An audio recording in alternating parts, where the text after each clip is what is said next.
So, why is everyone acting like the sky is falling when you look outside and things are maybe only marginally worse? It's because the sky hasn't hit us yet, but that doesn't mean the sky isn't falling. But here's a better explanation. The situation created by the war in Iran, both through the closing of the Strait of Hormuz, as well as the destruction of infrastructure, as well as just the delay in deliveries of things like oil and fertilizer, is going to cause such global ripple effects that everyone will be directly affected. Now, typically, the best thing to do is to allow some of those impacts to hit people right away so that they start changing their habits and they start mentally preparing for how bad things are going to be. This is why you might be seeing some people in other countries describing situations like rolling blackouts or having a week left of fuel or paying like $15, $20 per gallon at the pump. It's because those markets are responding to things as they actually are. However, we are not being affected in the United States by how things actually are, at least not yet. This is because the United States government is subsidizing oil prices in two specific ways. One, they're using some of our taxpayer dollars to just go ahead and pay down some of the costs in the first place so that by the time the gas hits the pump, it doesn't have to be as expensive as it actually is. We are paying for it either way, we just don't feel like we are paying for it yet. The other way is that we are dipping into our country's oil reserves, increasing supply with the demand, therefore keeping the prices lower than they would be. And we, as a relatively large country that is also an oil producing country, are able to do that better than a lot of other countries. But what that also means is that currently we are producing oil at a loss, which is actually okay for short term disruptions to the market, which happen all the time, which is why we have these options of subsidizing the prices as well as adding from our fuel reserves. It is to get through short term shocks to the market.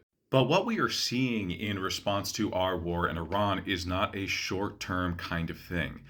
It is a global restructuring of the entire oil market. As in, no matter how you slice it, the way that we are using oil and gasoline at this moment is not sustainable.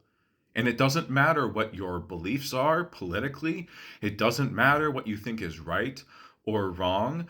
We need to restructure the entire way that we use energy in this country. Now, you might even be someone who's particularly well off sitting there thinking, I could actually still spend four, five, six times as much per month on gasoline than I currently do. Sure, would I rather spend that money on something else? Yeah, but if that's what it takes to drive my Bentley around, then I'm gonna fucking do it. And that's all fine and good for you, I guess, but you have to understand. Hundreds of millions of people in the United States aren't able to take that financial hit, which means hundreds of millions of people suddenly aren't traveling, they aren't vacationing, they aren't going and feeding the tourism industry that keeps many communities across the country afloat. Last I heard, Europe was talking about having maybe weeks of jet fuel left. Now, that eventually is going to be a reality here in the United States, meaning flights are going to be cut down dramatically. But now let's ask ourselves what happens when people aren't able to drive to and from work, even. How many people are going to suddenly have to quit their jobs?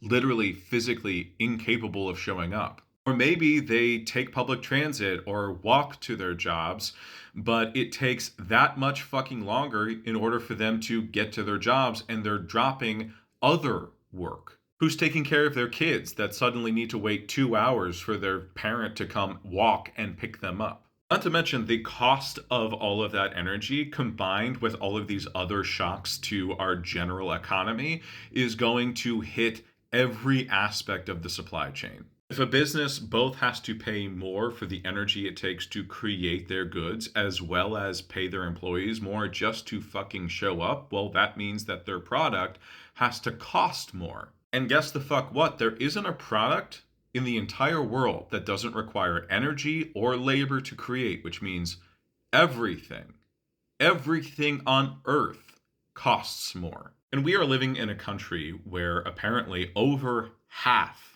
of our population is living on the razor's edge of things like homelessness or starvation. What happens when literally every single thing costs exponentially more all at the same fucking time? And like I said, that impact is now unavoidable.